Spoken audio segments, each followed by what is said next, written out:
So I'm applying to grad school soon, which is really frightening, but it's required me to like look through my own writing and kind of see like who and what I'm about.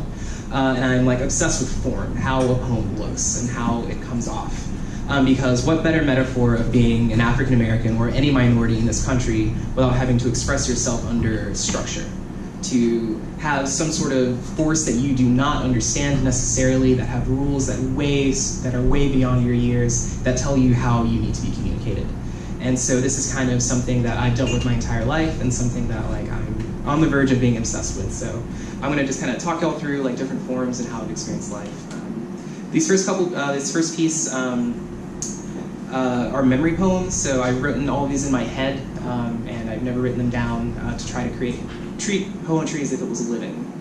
And I'm from the deep south as well. I'm from a little town called Valdosta, Georgia, 20 minutes from the Georgia-Florida border. Keep on driving through, don't stop. And I basically grew up in a swamp, which I love. It's very beautiful, but it's also very dangerous. You know, there are a lot of snakes and different animals that are amazing, but can not be so friendly. So I miss it for weird reasons. So. I miss the South.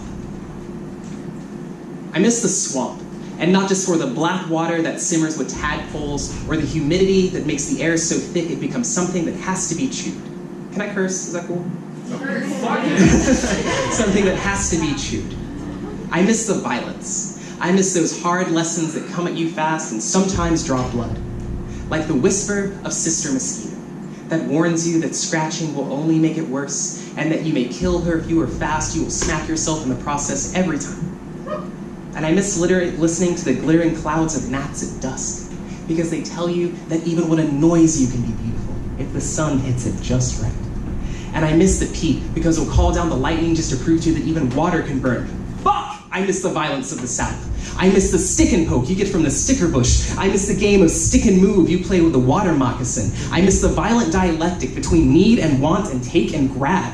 I miss the good old boy that can field dress a deer as fast as he can field dress his prom date. And I miss the racism. I miss the fuck you nigger, you don't belong here versus the, oh I'm sorry, I didn't know I couldn't touch your hair. And I miss the stories that the trees will tell you, although it is not always something that you want to hear.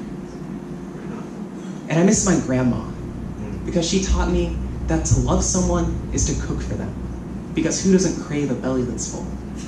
And she taught me how to fish, and that the day's first catch gets thrown back in little white cubes at the end of your hook, and that you cut strips out of the side of a still breathing fish, because live bait makes the best bait.